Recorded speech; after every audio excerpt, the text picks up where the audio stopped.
Welcome back to express. और अब बात करने वाले इस इम्पोर्टेंट इशू की जो आप हम सब समेत आप सब भी इसको फेस करते हैं, महंगाई की। हुकूमत और अपोजिशन के जो दरमियान सियासी महाजराई जारी, इसके बायस अवाम को नाजायज मुनाफाखोरों और जखीरा अंदोजों के रहम करम पर छोड़ दिया गया है। शायद खुरोनोश की बात की जाए तो इसकी कीमतें मुल्की तारीख की बुलंद तरीन सतह पे हैं।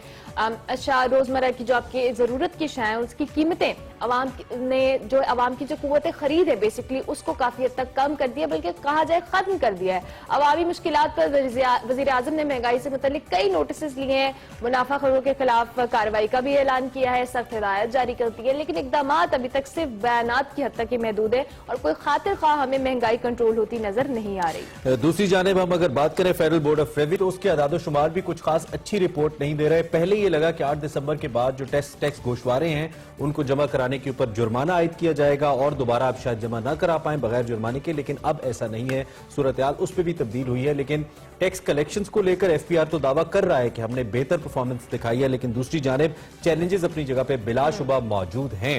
इस वक्त जिन मैक्रो इंडिकेटर्स की जानिब प्राइम मिनिस्टर इशारा करते हैं वो किस हद तक हौसला अफजा है और किस हद तक हम उनको ट्रस्ट कर सकते हैं। आबिद क़य्यूम सुलैरी साहब हमारे साथ मौजूद हैं, सीनियर इकोनॉमी एक्सपर्ट हैं। उनसे जरा हम पूछते हैं कि वो इन फाइनेंशियल मामलात के ऊपर इस वक्त पाकिस्तान की पोजीशन को कैसे एनालाइज कर रहे हैं। डॉक्टर साहब, थैंक यू वेरी मच। एक तो हमें आपने ज्वाइन किया सुबह, और दूसरा आपसे मैं पूछना चाहूंगा इस वक्त जो हम ओवरऑल सिचुएशन देख रहे हैं, जो इकोनॉमी की पिक्चर हमारे सामने है जिसके बारे में प्राइम मिनिस्टर कहते हैं कि हमने इसकी डायरेक्शन ठीक कर दी है, अभी तक पिछले कई महीने गुजरने के बावजूद माइक्रो लेवल के ऊपर इसका इंपैक्ट नहीं आया, आम आदमी के लिए आसानी नहीं हुई है, इसका अहाता कीजिएगा हमारे साथ।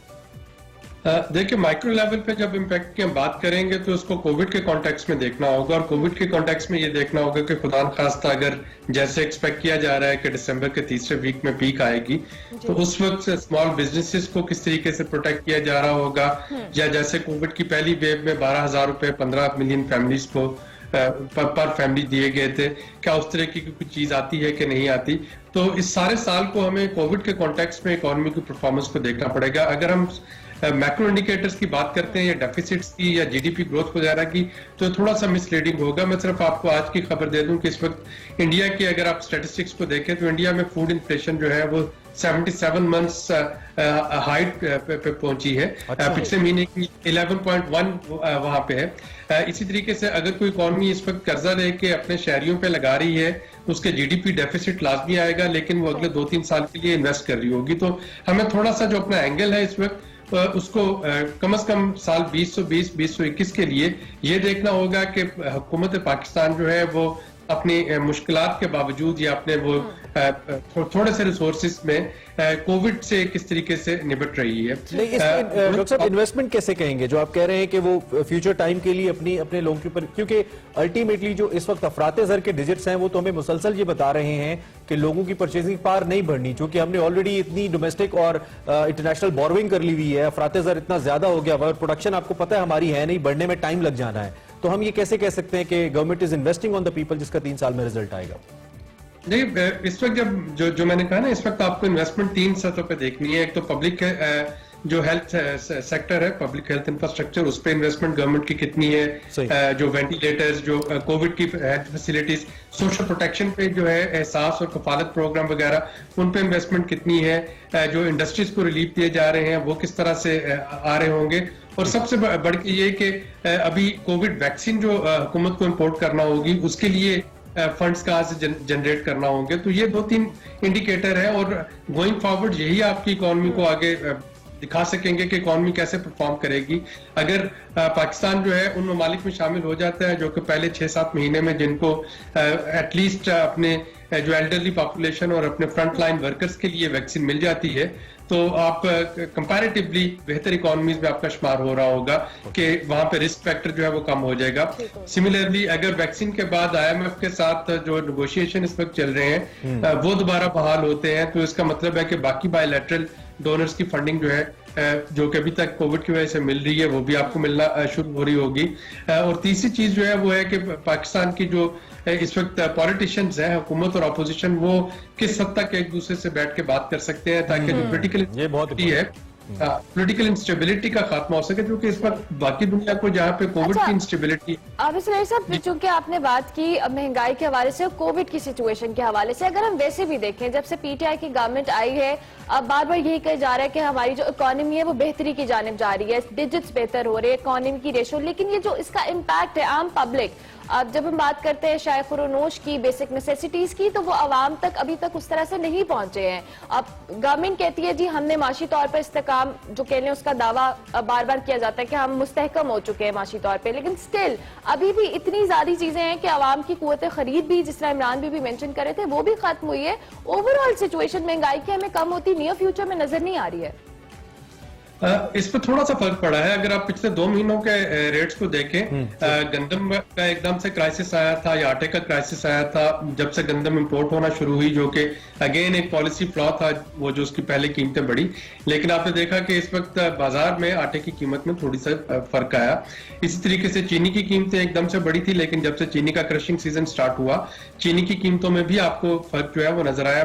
पिछले महीने की जो फूड इन्फ्लेशन है अक्टूबर की, वो सितंबर से कम है। बट हैविंग सेड इट, जब गवर्नमेंट बात करती है इकोनॉमी की एक डायरेक्शन स्टेबल होने की, तो उसका मतलब ये होता है कि करंट अकाउंट डेफिसिट उनका कम हो गया, यानी उनके जो डॉलर्स देने हैं और जो डॉलर आने हैं उसमें जो फर्क था वो कम हो गया, या इंपोर्ट इम्बैलेंस जो है एक्सपोर्ट इंपोर्ट वो कम हो गया, या फिजिकल डेफिसिट कम हो गया। और वो आपको हमें उस वक्त उसका नजर आएगा क्वेश्चन, जबकि फॉर एग्जांपल आपको वैक्सीन मंगवाना पड़ रही हो इंपोर्ट के लिए, उसके लिए डॉलर्स चाहिए होंगे। जब हमें गंदम की इंपोर्ट करना पड़ रही है उसके लिए डॉलर्स चाहिए। जब हमें चीनी की इंपोर्ट करना पड़ रही है उसके लिए डॉलर्स चाहिए। जब हमें RLNG की इंपोर्ट करना पड़ रही है उसके लिए डॉलर्स चाहिए। तो कहीं पे क्वेश्चन गवर्नमेंट ने रखा होगा तो आपको उसका इम्पैक्ट जो है उस तरीके से नजर नहीं आएगा। लेकिन मसला यही है, आपको भी मालूम है कि हम बाहर से पैसे लेते हैं और बाहर ही पैसे देते हैं। यही हमारा एक विशियस सर्कल है जिसके अंदर हम फंसे रहते हैं इकोनॉमिकली। डॉक्टर साहब, इस वक्त हम अगर आशारियों की बात करें, हमारी रेमिटेंसेस बेहतर रही हैं कोविड के बावजूद, बहुत बेहतर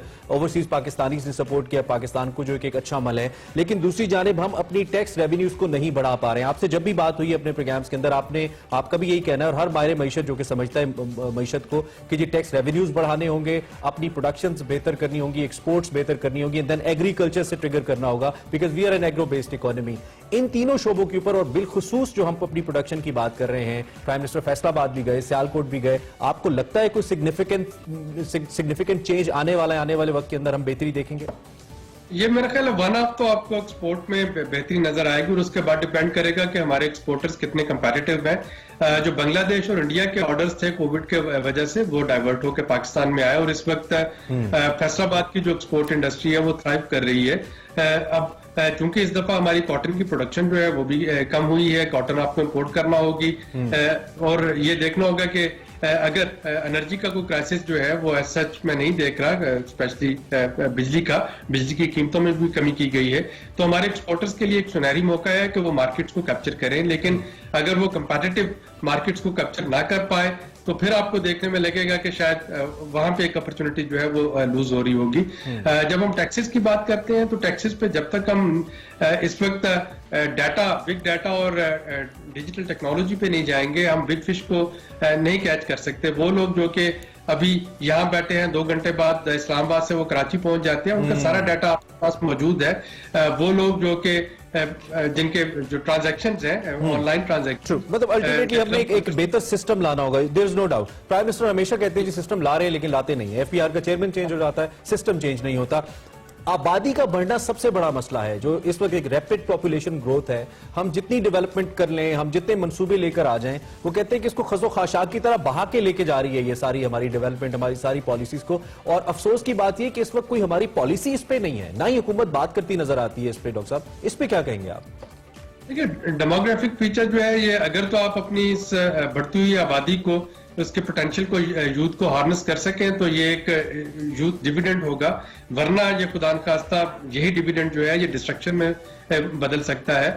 और इस वक्त जो अलमिया है दूसरा मैं देखता हूँ वो ये कि वो लोग जो कि शायद इन्वेस्ट कर सकते हैं फ्यूचर जनरेशन पे, जो कि एक ज्यादा प्रोडक्टिव शहरी के तौर पे लेके आ सकते हैं, अगर आप उनके फैमिली मेंबर्स की तादाद को देखें तो वो कम होती है। दूसरा साइड जहाँ पे के बदकिस्मती से ऐसा नहीं कर पाते, वहां पे कोपिंग स्ट्रेटेजी है जिंदगी की आफात से, मुसाइब से निपटने की, कि कुनबे का साइज जो है वो बड़ा कर दिया जाए। तो हुकूमत जो है जब तक social protection, universal social protection की तरफ नहीं जाती है, जब तक लोगों को ये शऊर नहीं मिलता कि सिर्फ बच्चों की तादाद बढ़ा देना ही उनके बुढ़ापे का सहारा नहीं बनेगा। हुकूमत यहाँ पे मौजूद है। अच्छा डॉक्टर साहब, टाइम कम है, अब आखिर में मैं जो इदारों की रीस्ट्रक्चरिंग है या निजकारी का इस वक्त एक प्रोसेस जारी है, हुकूमत कर रही है, हुकूमत पे तनकीद भी आ रही है, मुश्किल फैसले हैं इस वक्त, हमाद अजहर कहते हैं कि हम मुश्किल फैसले कर रहे हैं। क्या ये गवर्नमेंट जो मुश्किल फैसले कर रही है इसके रिजल्ट्स भी हमारे सामने आएंगे, और ये जो इतनी बड़ी अमाउंट में हमारे पैसे इन इदारों में जाते हैं आने वाले वक्त के अंदर, अगले फिस्कल ईयर में हम इनको बचा पाएंगे, आपको लग रहा है?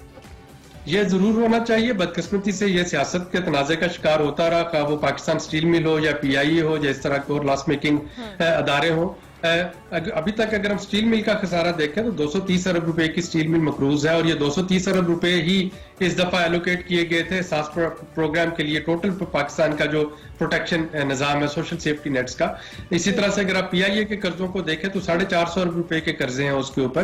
तो एक तरफ हम ये रोते हैं कि हमारे पास टैक्स रेवेन्यू पूरा नहीं हो रहा, या हमारे पास कुछ नहीं है सेहत पे, तालीम पे, सोशल प्रोटेक्शन पे खर्चने की, दूसरी तरफ इन लीकी बकेट्स में हम जो है सरमाया वो उंडेल। ठीक है, दूसरी तरफ हम इस बात पे भी एतराज करते हैं। बहुत शुक्रिया आबिद सुलेह साहब, अर्ली इन द मॉर्निंग हमें ज्वाइन किया। इकोनॉमी के हवाले से हम बात कर रहे थे कि कोविड की सिचुएशन में हमें किस तरह से फेस करना पड़ा, और अभी भी महंगाई है जिस हिसाब से इसको कंट्रोल करने के लिए डॉक्टर साहब की तंजीम में थोड़ी सी उम्मीद हमें नजर आ रही है, हुकूमत के साथ काम भी करते रहे। इसी नोट पर हम एक ब्रेक लेंगे, ब्रेक के बाद हाजिर होंगे। आप देखते रहिए एक्सप्रेस।